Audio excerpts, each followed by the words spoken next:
All right, shalom, shalom. First and foremost, I want to give all praise, honor, and glory to Yahweh, Bahashem, Yahweh Shai, Bahashem, Rachaha Kodash.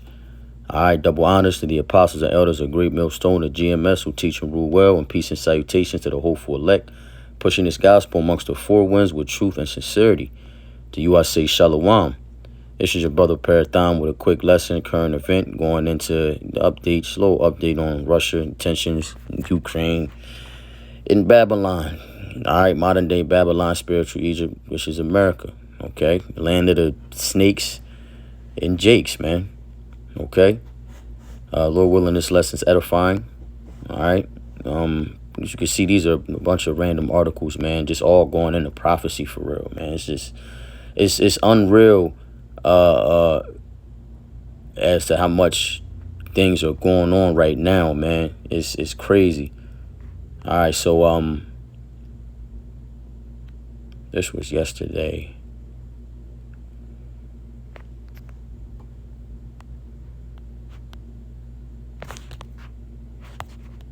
Oops, Lucky.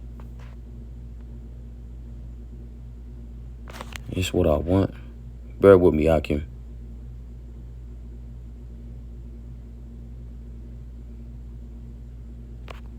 Okay.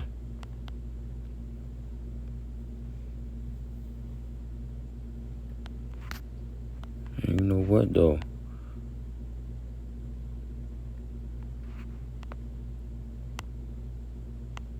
Yeah, so apparently, Europe or not Taiwan, listen to me. Ukraine's power plant was disconnected from the power grid, man. All right. Amid fears, and I'm going to skim through it, okay? One of the biggest nuclear power plants was disconnected from the power grid for the first time amid fears of a Chernobyl-style disaster, Ukraine state energy firm said. Nuclear agency Energoatom said fire damage to the overhead power lines caused the last two reactors at the Zaporizhzhia nuclear power plant to be cut off. All right. Ukraine has accused Russia of torturing Ukrainian nuclear workers at the plant, further compromising safety at the plant. Energoatom says the plant has now been disconnected from the network for the first time in its history after a fire at Ash Pitch close to the facility damaged incoming power lines. It is also reported communication channels around the plant have gone dark, with the net blocks reporting to a massive dip in the region, bringing the plant totally offline, potentially compromising bringing the plant totally offline could potentially compromise safety systems and lead to disaster, with the two reactors currently being powered by backup diesel generations, officials told Reuters. All right, so you can see it's more tension, man. Russia toying with these nuclear reactors. You know, there's a lot, and there's another article that came out a few days ago. Lord willing, I could find it. Going into warnings that this will happen, and then it actually happened. Bear with me, Akim. Let me see something real quick. As you can see, it's a bunch of shit going on. Half of China. That's the one we just read. This one, the one I'm speaking on, came out a few days ago. Look at this. Disaster. This was yesterday as well. Disaster unfolding in Ukraine. Famine and drought accelerating globally. Yeah, because this tension between Ukraine and Russia is literally it became deeper than what they got going on. All right, this is a global problem now. It's affecting the globe, the whole world, every other nation. Everybody is feeling this. Inflation, famine. All right, it's a new spike in prices. And we got the pestilences and the plagues going on, but that's another topic. All right, I'm going to get back to this article here and bring out some precepts. All right, Lord willing.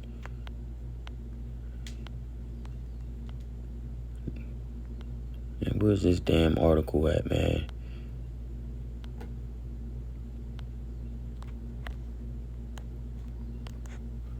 Bear with me, Akyam. Look at this shit. Boom, here it is right here. Russia and Ukraine war reached dangerous levels. Zelensky vows to take revenge. Nuke plant. He vows to take revenge from that bombing of the train station. Brothers didn't know about that. What's happened? Killed 25 people. 11-year-old boy. All right. So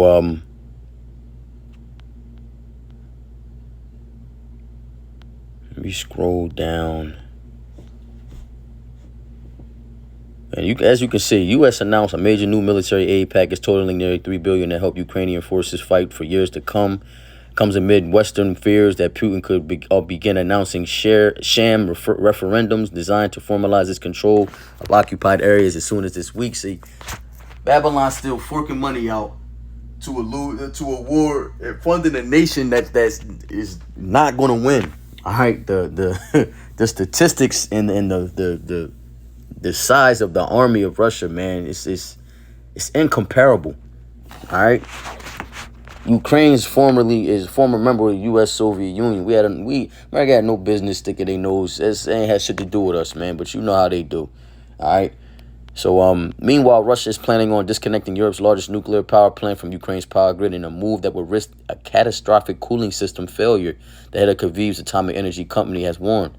Petro Kotin, the head of Ukraine's state nuclear power company, Energodom, said that he has seen Russian engineers detail plans to cut off the Zaporizhzhia power plant from Ukraine's power grid and instead connect it to the Russian network in the event that fighting severs the remaining power lines. All right, so they doing shit out of spite, man. They're literally just step by step,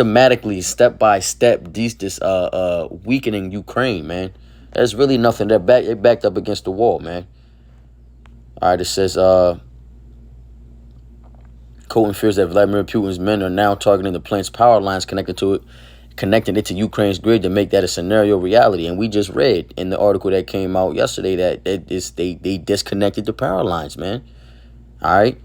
Which caused a catastrophic failure to the cooling systems. External power is essential, not just to cool the two reactors still in operation at the Zaporizhzhia site, but also the spent radioactive fuel stored in special facilities on site.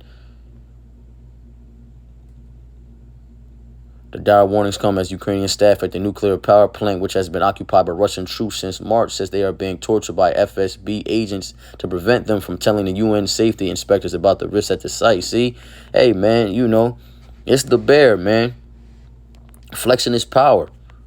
All right? Inspectors from the International Atomic Energy, the IAEA, are expected to have access to the Zaporizhzhia nuclear power plant, in the coming days, but workers at the occupied plant say they fear Russia will set up false flag attacks from when the IAEA inspectors arrive that they will blame on Ukraine. Continued fighting near the nuclear plant has heightened fears of the Chernobyl-style catastrophe that could affect hundreds of thousands of people. Ukraine claimed Russia is essentially holding the Soviet-era nuclear plant hostage, storing weapons there and launching attacks from around it. All right, this is prophecy, man. Okay. Kotin says that he fears Russian forces are targeting the plant's power lines that connect to the site to Ukraine's grid, so that Russia can connect the plant to their power network, which they did. All right. So we scrolled past a few other articles. Boom. Russia masses. That's one thing. Now we got this. Yesterday, Russia masses more than 400 planes and 360 helicopters on border with Ukraine. All right. Putin orders increase of 137,000 Russian armed forces. All right. I'm not going to click on these articles, man. The titles are enough. All right. You see, this is all they're talking about. If it's not this, it's the C hip. All right. The Mot B. Okay. The beak of the mark. The Salakia, the bark of the meese, man. All right, this is all that's in the top is being talked about right now. So from there, let's grab some scriptures. Let's see, we got I'm gonna grab Revelations 13:2. Let me see. All right, so it says, let me bring it on the screen here. Salakia. All All right, Revelations 13 and 2, right to the point. Okay. It says, "And the beast which I saw was like unto a leopard." That beast is NATO, the EU. All right, which was created to combat Russia, the former Soviet Union, man, which wielded so much power at the time. All right. And the beast which I saw was like unto a leopard. All right. That leopard is going into Alexander the Great. Okay. You know, Alexander the Greek, you know, because it started with the, you know, this system started with the Greeks, man. All right. It says, and his feet were like as the feet of a bear. And that's really the point that I wanted to bring out, because the bear represents Russia, all right, which will be the main kingdom that will destroy America, all right, through the spirit. Is really, we know it's Yahushua, Yahbashim Yahushua. He's using Russia as a vessel, as one of his chess pieces, man, to destroy America, man. Okay, so continuing, it says, and his mouth was as the mouth of a lion. That lion representing Great Britain, because America eventually comes out of Great Britain. All right. It says, and the dragon gave him his power and his seat and great authority. Now, the dragon is the ancient Roman Empire, man. All right, which gave him its power. Started with the Greeks, and eventually grew into the Roman Empire. That's why they called it the Greco-Roman Empire at the time. All right. Giving him his power and his seat and great authority, man. Okay. There's other scriptures we can go into. I want to stick to the point, though. All right. We're going to, I'm going to jump to, Ezekiel 38 real quick. Let's hit Ezekiel 38. And 3, and say, it says, "Thus saith the Lord Yahweh, behold, I am against thee, O Gog, the chief prince of Meshech and Tubal." Okay, Gog, Russia. "And I will turn thee back and put hooks into thy jaws, and I will bring thee forth, and all thine army, horses and horsemen, and all limbed, clothed with all sorts of armor, even a great company with bucklers and shields, and all of them handling swords." All right, so he is about to use Russia to you know, it's going into it. Let's jump down to verse 11. "And thou shalt say, I will go up to the land of unwalled villages." What do you think that is? All right, spiritual Egypt, modern day Babylon, America.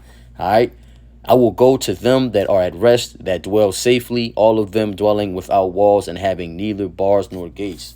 All right, the land of unwalled villages. There's technically no walls.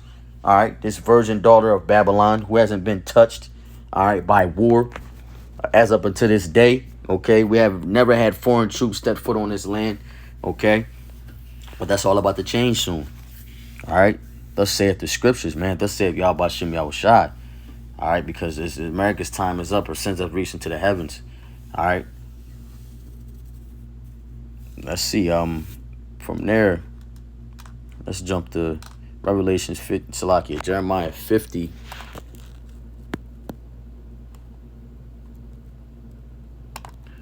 Let me hit Revelation 20 and 8 first. So we can jump to Revelations 20 and 8. It says, let me start at 7, give us some context. "And when 1,000 years are expired, Satan shall be loosed out of his prison." All right, Renaissance era. 1,000 years were up, gave birth to the Renaissance era. Okay, the building back up of Esau's system. Okay, through the Renaissance. All right. Salakia. This is history, man. History in the scriptures, man. Quoted 2,000 years, roughly prior to it happening. All right, so we got let's get back in 8. It says, "And shall go out to deceive the nations which are in the four quarters of the earth, Gog and Magog, Russia, to gather them together to battle, the number of whom is as the sand of the sea.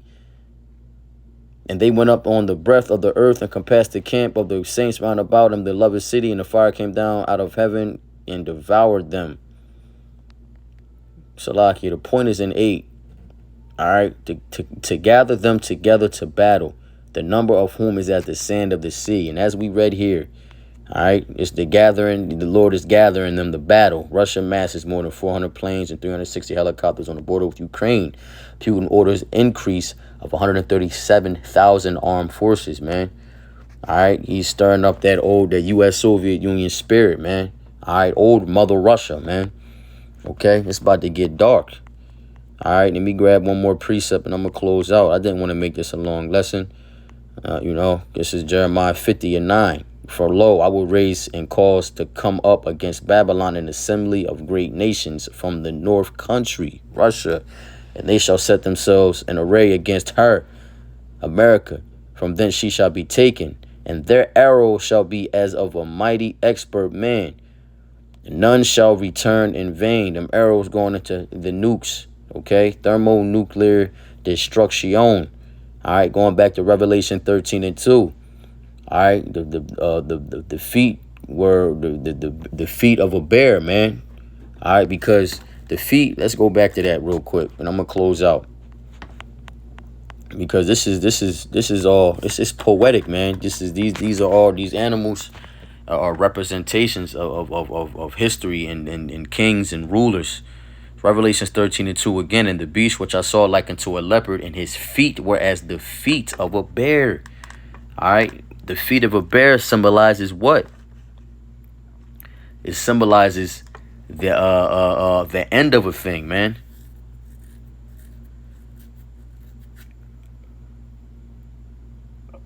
Salakia. The feet are the end of a thing. All right, so America, the fact that the feet of a bear, Russia is going to be, Russia is going to result in the end of this kingdom. All right, thus saith the scriptures. Okay, call Loyam Yahbashim Yahushai. With that, Lord willing, this lesson was edifying. I want to give all praise, honor, and glory to Yahweh, Bahashim Yahushai, Bahashim Ruchak Wadash. Double honors to the apostles and elders, a great millstone who teach and rule well, and peace and salutation to the whole 4 elect. All right, keep enduring Akim Kwam Yasharala and